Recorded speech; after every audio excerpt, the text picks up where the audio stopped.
Selamat pagi Bu Linda Handayani Sukaini. Perkenalkan, nama saya Gede Prananjaya Putra dari kelas K18 Bahasa Indonesia dengan NIM 1962511. Dan pada kesempatan kali ini saya akan menjelaskan mengenai laporan penelitian kelompok saya yang berjudul Strategi Pengembangan Fasilitas Student Lounge sebagai upaya peningkatan produktivitas akademik mahasiswa. Oke, masuk ke latar belakang. Perguruan tinggi tentunya memiliki peran penting dalam menciptakan lingkungan belajar yang mendukung perkembangan potensi dari mahasiswa secara optimal. Salah satu faktor yang paling berpengaruh terhadap keberhasilan akademik mahasiswa adalah tingkat produktivitas dari mahasiswa itu sendiri. Produktivitas mahasiswa tidak hanya ditentukan oleh kemampuan individu mereka, tapi juga oleh lingkungan belajar yang memadai, termasuk fasilitas kampus yang tersedia. Ketersediaan dan kualitas fasilitas ini dapat membantu meningkatkan efektivitas kegiatan akademik dari mahasiswa itu sendiri. Salah satu fasilitas yang dikembangkan adalah student lounge, yaitu ruang yang dirancang untuk kegiatan belajar informal, diskusi, serta aktivitas sosial lainnya. Dan pada penelitian ini, kelompok kami melakukan penelitian lebih lanjut mengenai peran dan kebutuhan mahasiswa terhadap fasilitas student lounge yang ada di ITB. Dan rumusan masalah kami pada penelitian ini adalah bagaimana student lounge berpengaruh pada produktivitas mahasiswa, serta bagaimana strategi pengembangan dari student lounge itu sendiri yang tepat untuk meningkatkan produktivitas akademik dari mahasiswa. Berikut adalah tujuan dan manfaat dari penelitian kami. Dan pada ruang lingkup penelitian ini terdapat 3 ruang lingkup, yaitu ada materi, wilayah, dan juga waktu. Pada ruang lingkup materi, aspek-aspek yang kami perhatikan dalam penelitian ini adalah bagaimana tingkat kepuasan mahasiswa, kapasitas student lounge, kenyamanan fisik, fasilitas penunjang, estetika dan lingkungan, jam operasional, sistem pemeliharaan student lounge, serta pola penggunaan dari para mahasiswa. Dan wilayah dari ruang lingkup ini kami menggunakan student lounge yang ada pada GKU 1 ITB Jatinangor. Dan waktu penelitian ini kami menggunakan waktu pada semester ganjil tahun 2025 dan pengambilan data dilakukan pada Desember tahun 2025. Lalu untuk metode serta teknik pengumpulan data yang kami gunakan. Metode yang kami gunakan adalah metode deskriptif analitis, yaitu metode yang mendeskripsikan serta menganalisis data yang diperoleh dari berbagai rujukan maupun data yang kami dapatkan pada lapangan. Lalu data-data ini dikumpulkan, kemudian dianalisis secara sistematis untuk membuktikan hubungan yang ada antara tingkat produktivitas mahasiswa serta kebutuhan akan pengembangan student lounge yang ada. Lalu teknik pengumpulan data yang kami gunakan adalah observasi, kuesioner, dan wawancara. Observasi adalah penglihatan secara langsung, kuesioner adalah pembagian pertanyaan-pertanyaan singkat pada para responden, serta wawancara adalah pertanyaan-pertanyaan yang kami tanyakan secara langsung pada para pengguna student lounge yang sering berada di student lounge itu sendiri. Lalu berikut adalah sistematika penulisan yang akan saya jelaskan secara lebih rinci pada bagian presentasi selanjutnya. Berikut adalah landasan teori yang kami gunakan, yaitu student lounge, produktivitas akademik mahasiswa, serta peran student lounge terhadap produktivitas akademik dari mahasiswa. Lalu ada bab 3, yaitu hasil dan pembahasan yang kami dapatkan. Nah, ini adalah gambaran umum dari student lounge yang ada di ITB Kampus Jatinangor. Student lounge berada pada Asrama TB2, pada GKU 3, pada Koica, serta pada GKU 1. Dan pada penelitian ini kami memfokuskan pada student lounge yang ada pada GKU 1 atau yang disebut dengan The Gate Creative Lounge. Berikut adalah gambaran umum dari The Gate Creative Lounge yang ada di GKU 1 ini, yaitu terdapat open space area, lalu terdapat ruang rapat tertutup, ruang podcast, musola, panggung multifungsi untuk kegiatan seperti diskusi publik, workshop, gelar karya, serta pertunjukan, furnitur ergonomis, lalu ada juga jaringan internet dan fasilitas kegiatan akademik lainnya. Nah, berikut adalah data yang kami dapatkan dari hasil observasi kami. Pertama-tama, saya akan menjelaskan terlebih dahulu mengenai produktivitas akademik.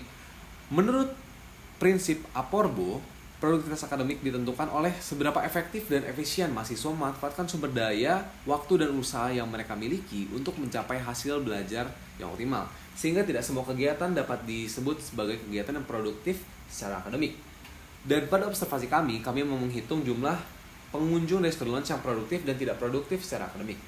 Dan berdasarkan data yang kami dapatkan, serta perhitungan korelasi Pearson, kami mendapatkan koefisien korelasi Pearson bernilai min 0,65. Dan hal ini menunjukkan bahwa semakin banyak pengunjung dari student launch itu sendiri berdampak negatif pada produktivitas orang-orang yang berada pada student launch itu sendiri. Sehingga semakin banyak jumlah pengunjung, semakin sedikit orang yang produktif dalam akademik.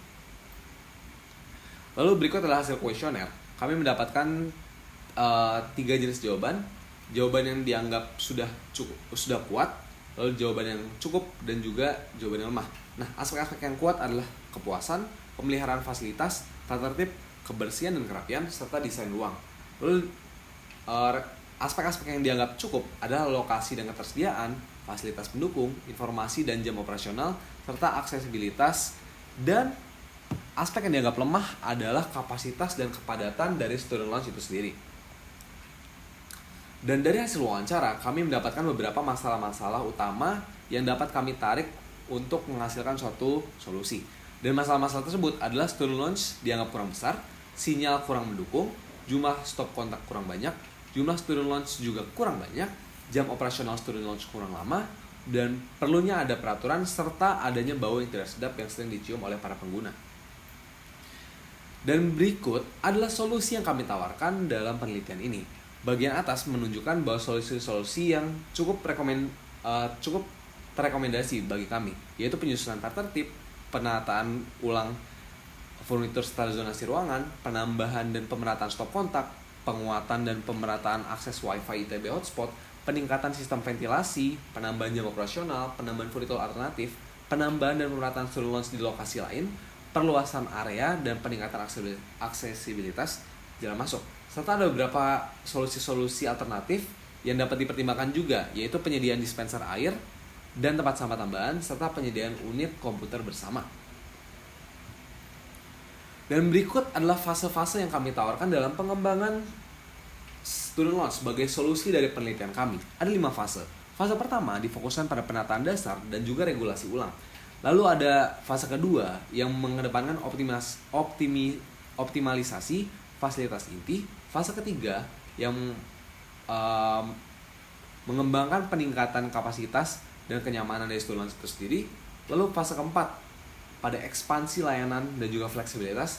Dan fase kelima yaitu ekosistem kolaborasi dan berkelanjutan. Berikut adalah beberapa detail spesifik mengenai pengembangannya dari setiap fase.